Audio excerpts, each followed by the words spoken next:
अस्सलाम वालेकुम स्टूडेंट्स आज मैं क्लास 6 की एक्सरसाइज नंबर 2.2 करवा रही हूँ। ठीक है, एक्सरसाइज 2.2 हमारे पास देखें, इसमें वर्ड्स प्रॉब्लम है। तो एक्सरसाइज नंबर 2.2 का जो पहला सवाल है, देखें, 6 हिस्सों के बड़े से बड़े और 7 हिस्सों के छोटे से छोटे आदाद का मजमुआ क्या होगा। तो पहले तो हम समझते हैं 6 हिस्सों के बड़े से बड़े। देखिए क्लास, एक्सरसाइज नंबर 2.2 का हमारे पास 6 हिस्सों का सबसे बड़े से बड़ा आदत हमारे पास देखिए 9 जो है वो सबसे बड़ा आदत होता है। तो 6 हिस्सों का हम लिखेंगे 6 हिस्सों का बड़े से बड़ा आदद। 1 2 3 4 5 6, ये हो गया 6 हिस्सों का बड़े से बड़ा आदद। अब 7 हिस्सों का छोटे से छोटा आदद। अब आप देखें, यहाँ पे आपने 1 2 3 4 5 6 और एक 7वां आप 1 लगा देंगे, क्योंकि देखें 0 की अपनी खुद से कोई वैल्यू नहीं होती। देखिए स्टूडेंट्स, हम क्या करेंगे, यहाँ पे ये 9 में 0 को प्लस करेंगे। 9 में 0 प्लस किया 9 में 0 प्लस किया 9 9 9 और ये यहाँ पे आ गया 1। ये इसका हमने मालूम कर लिया मजमुआ। तो ये आपका आ गया मजमुआ। ये हो गया आपका क्वेश्चन नंबर 2 का। क्वेश्चन नंबर 1 का आंसर। ओके, अब हम समझते हैं कि क्वेश्चन नंबर 2 में हमें क्या करना है। देखिए क्वेश्चन नंबर 2 में हमारे पास क्या लिखा हुआ है कि एक गांव की आबादी 2700 है। अगर आदमियों की तादाद 1070 और औरतों की तादाद 915 है तो बच्चों की तादाद मालूम करें। अब आप कैसे मालूम करेंगे, देखिए टोटल आबादी आपकी ये है, आदमियों की तादाद और औरतों की तादाद, इन दोनों को आप जमा कर लें। इन दोनों को जमा करके जब आप टोटल आबादी में से निकालेंगे तो बच्चों की तादाद आ जाएगी। तो पहले आप लिखेंगे कि क्या लिखेंगे, आप सबसे पहले आप लिखेंगे आदमियों की तादाद। क्वेश्चन नंबर 2 में आप आदमियों की तादाद हमारे पास कितनी है, आदमियों की तादाद है हमारे पास 1070। औरतों की तादाद कितनी है, औरतों की तादाद है हमारे पास 915। दोनों का आप जमा कर लें, ये हो गया 5 7 और 1 8 9 और 1। अब आपने क्या किया, टोटल आबादी कितनी है,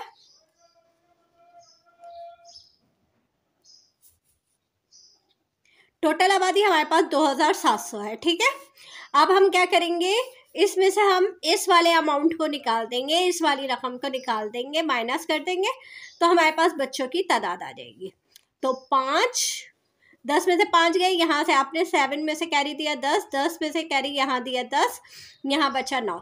10 में से 5 गए 5 बचा, 9 में से 8 गया 1 बचा, यहाँ पे रह गया 6 6 1 यहाँ दे दिया 16, 16 में से 9 गए, आपके पास बचा 7 और 1 में से 1 गया तो हमारे पास कुछ नहीं बचा।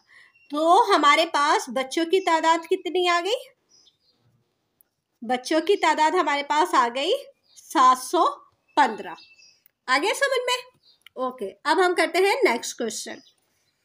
तो नेक्स्ट क्वेश्चन देखिए हमारे पास क्वेश्चन नंबर 3 है। क्वेश्चन नंबर 3 है हमारे पास, आरिफ ने बैंक में 45,800 रुपये जमा करवाए। 1 महीने बाद उसने 3,500 रुपये निकाल लिए। तो बताएं कि बैंक में कितने पैसे बाकी बचे। भाई आपने के पास इतनी रकम थी, आपने इतने निकाल लिए, तो कितने बचे, तो आपको क्या करना है, इसमें माइनस करना है। ठीक है, तो हम क्या करेंगे, टोटल रकम बैंक में। अब हम देखें यहाँ पे क्वेश्चन नंबर 3 करते हैं। ठीक है, तो हम यहाँ पे देखें लिखेंगे टोटल रकम बैंक में है 45,800। अच्छा, निकाली कितनी रकम, निकाली रकम कितनी निकाली, रकम निकाली है इन्होंने 3,500 रुपये। ठीक है, तो 3,500 रुपये ये आप माइनस करते हैं। 0 में से 0 0, 8 में से 5 गए 3 बचा, 5 में से 3 गए 2 बचे और 4 का 4, तो उसके पास कुल रकम बची, ये हो गया आपका तीसरा सवाल। ठीक है, अब हम करते हैं नेक्स्ट क्वेश्चन। ओके, देखें हमारे पास जो क्वेश्चन नंबर 4 है, काशिफ के पास 82,000 रुपीज़ है, 82,000 रुपये हैं या 82,000 रुपये हैं। उसने अपनी बीवी को 6,500 रुपये, बेटे को 10,550 रुपये और बेटी को 15,335 रुपये दिए। तो बताइए उसके पास कितनी रकम बची या कितने रुपए बचे। तो आप पहले जो दिए हैं सबको आप टोटल कर लें कि उसने किसको कितने दिए। तो हम देखें, सबसे पहले लिखेंगे 4। देखिए, बीवी को दिए, उसने बीवी को दिए हैं 6,500 रुपये। फिर उसके बाद उसने दिए हैं बेटे को,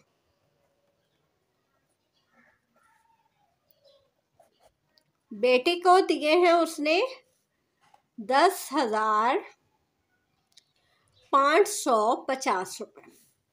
फिर उसने बेटी को दिए हैं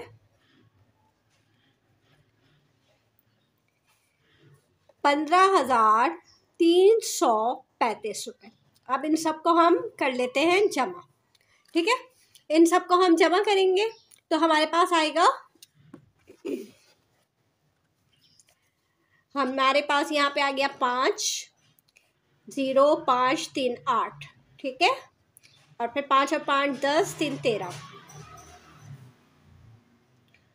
6 और 1 7, 7 5 12, और फिर 1 2 3। तो टोटल रकम तो उसके पास हो गई, जो उसने दी है 32,385 रुपये। उसके पास टोटल रकम कितनी थी, कुल रकम कितनी थी, 82,000 या 82,000। तो हमने इसमें से माइनस कर दिए 32,385।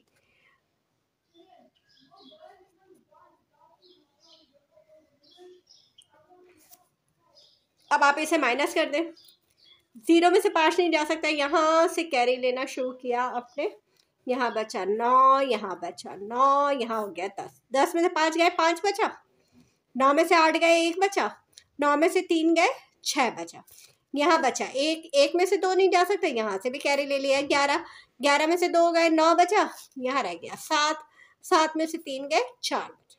तो अब उसके पास कुल रकम बची, तो ये क्या आ गई है, इसकी जो कुल रकम उसके पास बची है वो ये आ गई। ठीक है, तो ये हो गया क्वेश्चन नंबर 4 कंप्लीट। अब हम चलते हैं नेक्स्ट क्वेश्चन की तरफ। अब आप देखिए हमारे पास यहाँ पे क्वेश्चन नंबर 5 है। झील के लिए कानून मुबादला बालिहाज जमा साबित करें। सबसे पहले आपको समझना है कि मुबादला होता क्या है।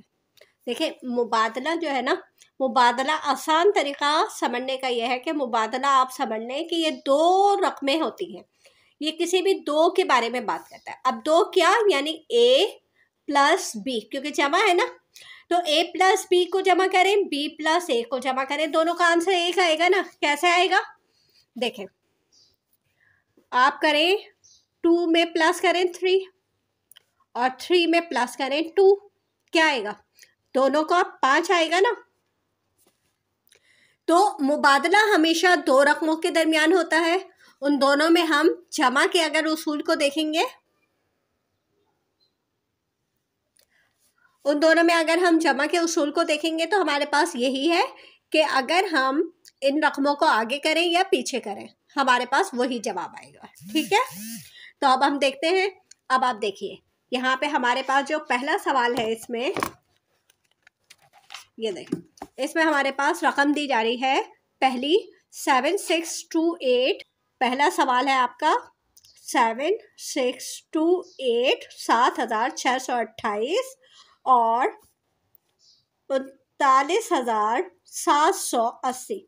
अब इसे कानून मुबादला के तहत देखें, कानून मुबादला बालिहाज जमा हमें साबित करना है।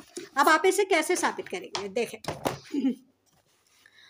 हमारे पास क्या है, हमारे पास ये एक रकम है 39,780, इसको जमा करेंगे हम 7,628 में, और फिर आप ये इक्वल टू का निशान देंगे और फिर आप ये इस रकम को इधर और इस रकम को इधर लिख देंगे, यानी 7,628 जमा 39,780, इसको लिखा आपने। अब इन दोनों को जमा करें या इन दोनों को जमा करें, बात एक ही है। कैसे? देखें 39,780 7,628, इन दोनों को आप जमा कीजिए और यहाँ पे इक्वल टू का निशान देके 7,628,0,8,7,9,3। देखिए मैं उर्दू इंग्लिश दोनों में बोल रही होती हूँ ताकि बच्चों को परेशानी ना हो, ठीक है। अच्छा, अब हमारे पास देखें ये 8 को जमा किया, 0 में 8 आ गया, 8 2 10 हो गए, 4 1 7 और 7 14 हो गए, 7 और 1 8 और 9 हो गए हमारे पास 17, 3 और 1 हो गए 4। अब आपने इसको नहीं देखना, ठीक है, इसको बिल्कुल नहीं देखना। अब आप देखें 0 और 8 8, 8 2 10, 6 और 6 12 और 1 13 और 1 14, 9 और 1 10 7 17, 3 और 1 4। अब आप देखें दोनों का आंसर बिल्कुल सेम आ गया ना। इसका मतलब ये है कि कानून मुबादला बालिहाज जमा कैसे होता है कि आप उसी रकम को उस रकम से जमा कर दें, ठीक है। चलें शुरू करते हैं अब दूसरा सवाल। देखिए स्टूडेंट्स, यहाँ पे हमारे पास क्वेश्चन नंबर 2 है, ठीक है। इसमें भी हमारे पास 2 रकमें हैं। हम क्या करेंगे, 9 2 4 9 8 1 जमा 2 2 8 इक्वल टू 2 2 8 जमा 9 2 4 9 8 1। इस तरह से लिख लिया आपने। अब आप इसे वर्टिकल फॉर्म में यानी कि खड़ा फॉर्म में लिख लें। अब हम इसे लिखेंगे, पहले देखिए हमने लिखा 9 2 4 9 8 1, उसके नीचे यहाँ से लिखना शुरू करते हैं इकाई नंबर से ताकि जितने भी कम नंबर हो। इसी तरह यहाँ पे इक्वल टू का निशान देके पहले 2 2 8, उसके बाद अच्छा ये थोड़ा सा मुझे कंजस्टेड करना पड़ेगा, 9 4 2 9। अब ये हमने लाइन खींच ली और ये इसको जमा कर लिया। 8 और 1 9, 8 2 10, 9 और 1 10 2 12, 4 और 1 5 2 9, ये हो गया। 8 और 1 9, 8 2 10, 9 और 1 10 2 12, 4 और 1 5, 2 का 2 9 का 9। ये देखें ये दोनों का आंसर सेम आ गया। इसका मतलब ये है कि कानून मुबादला बालिहाज जमा हमने साबित कर दिया है, ठीक है। अब हम बिल्कुल इसी तरह ये तीसरा भी करेंगे। पहले में हमारे पास 29,000 और फिर 99601, यहाँ पे इक्वल टू का निशान, यहाँ पे आप इसे ऐसे लिख लें, पहले 29,000 जमा 10,699, फिर इसी तरह 10,699 जमा 29,000। अब आप इधर 29,000 ऊपर लिखा था ना, तो अब यहाँ पे ऊपर आप क्या लिखेंगे, 10,699, नीचे लिखेंगे आप उसके 29,000। अब आप दोनों को जमा कर लें, 9 9 6 9 3, 9 9 6 9 3। ये देखें दोनों का आंसर देखें सेम आ गया।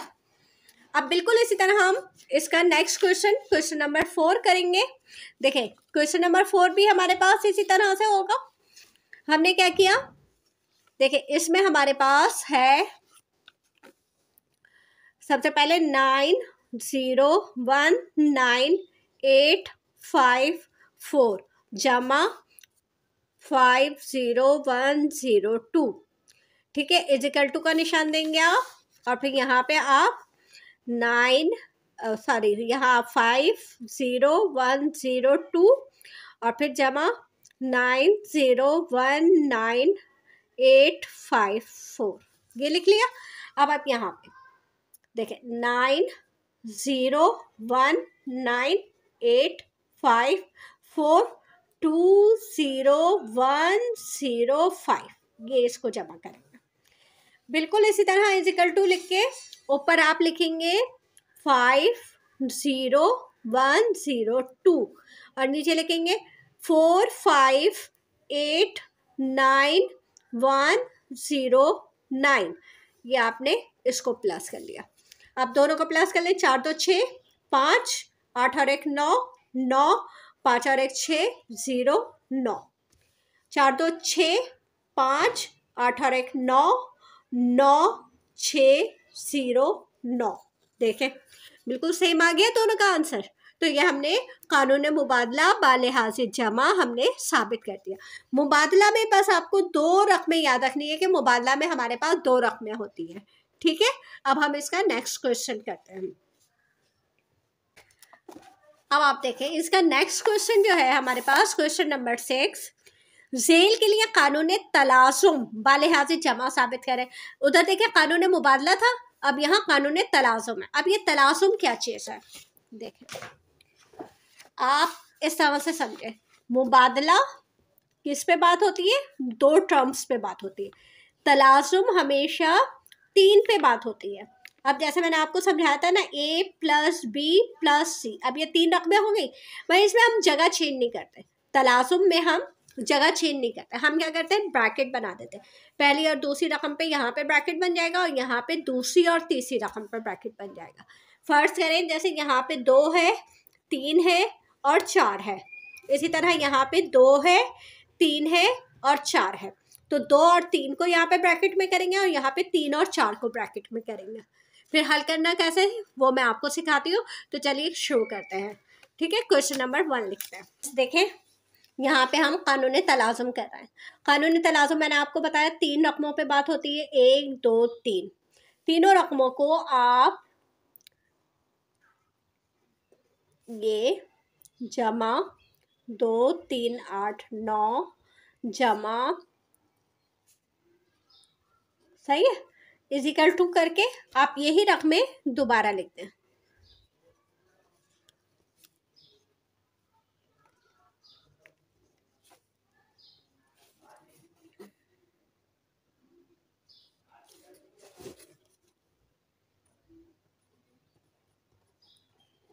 अब आप क्या करेंगे, इसकी शुरू की 2 रकमों पे ब्रैकेट और इसकी आखिर की 2 ब्रैकेट बना देंगे। अब ब्रैकेट का मतलब क्या होता है, देखें ब्रैकेट का मतलब होता है, पहले ब्रैकेट को हल करना है आपको। पहले आप इसमें इन दोनों को जमा करेंगे, 9 8 3 2। पहले आप इन दोनों को जमा करेंगे, 9 और 6 15, 8 और 1 9, 3 6 3। उसके बाद ये वाली रकम जो रह गई है ना उसको जमा करेंगे,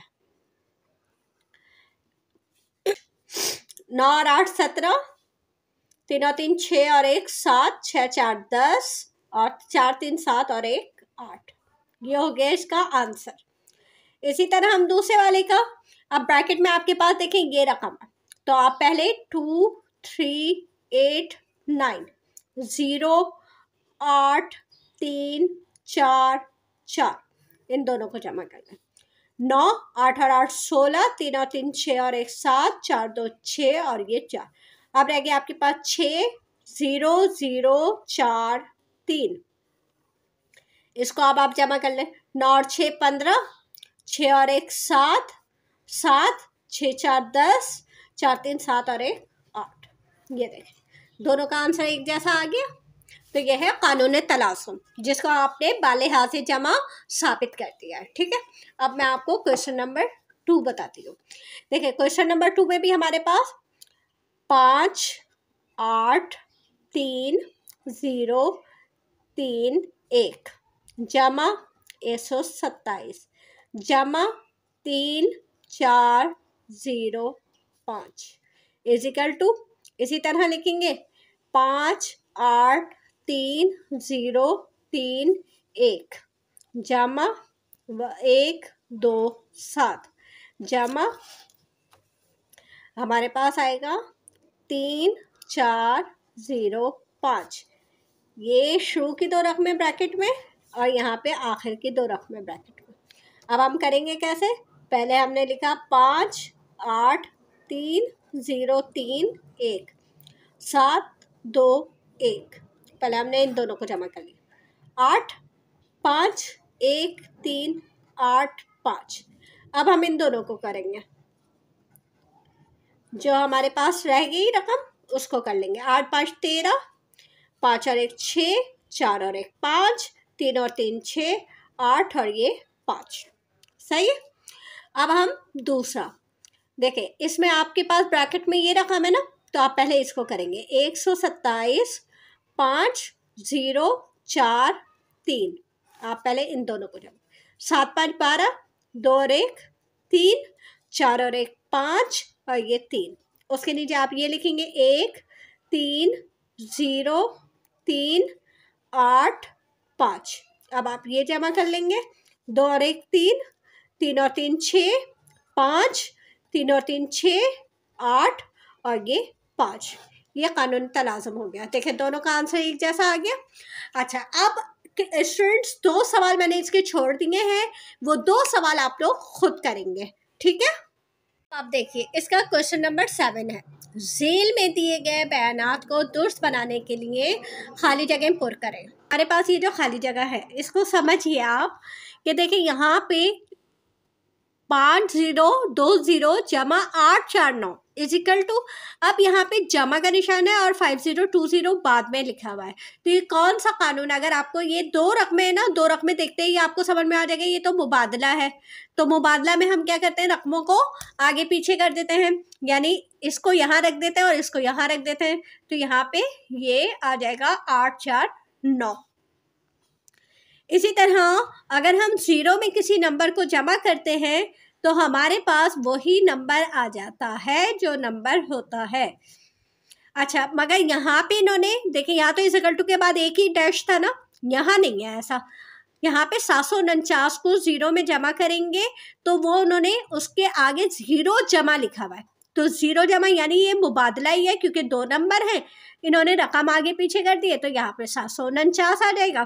फिर इन्होंने कहा इन दोनों को जमा करें या इन दोनों को जमा करें, तो क्या जवाब आएगा आपके पास? तो आपके पास जवाब 749 आएगा, ठीक है। उसके बाद हमारे पास ये देखेंगे, ये ब्रैकेट आ गया ना, तो ये ब्रैकेट से आप समझ जाइए कि ये कौन सा ये कानून तलासुम है और कैसे 3 रकमें भी हैं। अब आप क्या करेंगे, 3 9 7 1 और इधर आ जाएगा 430, क्योंकि हम पहले शुरू की 2 रकमों को ब्रैकेट में करते हैं, फिर आखिर की 2 को। इन्होंने आखिर की 2 को किया हुआ है तो हम शुरू की 2 को ब्रैकेट में कर देंगे। इसी तरह यहाँ पे ये देखें, ये 2 रकमें हैं, ये मुबादला है, ये भी मुबादला है। अब दोनों इन्होंने लिख दिए हैं, हमें सिर्फ इसका आंसर लिखना है। तो आप आंसर जमा करके चेक कर लीजिएगा, मैं आपको आंसर लिख के बता रही हूँ। 3 और 3 6, 9 और 5 14, 8 और 1 9 और ये 4। तो इसका जवाब ये आ जाएगा। अच्छा, अब एक ये एक्टिविटी है, ज़रा मज़ेदार सी है, तो आप जो है वो अपने दोस्तों के साथ कर सकते हैं। अपने दोस्त से कहें कि एक अदद सोचें। फ़र्ज़ करें मैंने सोचा 5, ठीक है। अब उस अदद को दुगना करें। दुगना का मतलब होता है डबल करें। तो मैंने 5 को अगर डबल किया तो मेरे पास क्या हो गया, 10, और उसमें 9 जमा करें। अब मैं 10 में और जमा करती हूँ 9, तो क्या हो गया, 19। 19 जो अदद सबसे पहले सोचा था उसमें जमा करें। मैंने सबसे पहले क्या सोचा था, मैंने सबसे पहले 5 सोचा था, तो मैंने जब 19 में 5 जमा किया तो हो गया 24। फिर मजमुए को 3 से तकसीम करेंगे, यानी वो जो मेरा आंसर आया है उसको मैं 3 से तकसीम करूंगी तो मेरे पास क्या आएगा, मैं उसे तकसीम किया तो मेरे पास आया 3 अट्ठे 24, तो मेरे पास जवाब आया 8। और जवाब में से 3 तफरीक करें। अब 8 में से आप जब 3 को तफरीक करेंगे तो बच्चे से पूछिएगा, आप अपने दोस्त से पूछिएगा कि बताओ तुम्हारे पास वही आदत बचा ना जो तुमने सोचा था। तो मेरे पास देखें, मैंने 5 सोचा था, मेरे पास 5 बचा। आप अपने दोस्त से कहिएगा तो उसके पास भी वही आदत बचेगा जो उसने सोचा था, ठीक है। अच्छा दोस्तों, आपको मेरी ये एक्सरसाइज यकीनन समझ में आ गई होगी। अगर फिर भी कोई आपको बात समझ में नहीं आई है, आप मुझसे कुछ पूछना चाह रहे हैं, तो आप मुझे कमेंट बॉक्स में मैसेज कर सकते हैं, मैं आपको समझा दूंगी, ठीक है। अल्लाह हाफिज़।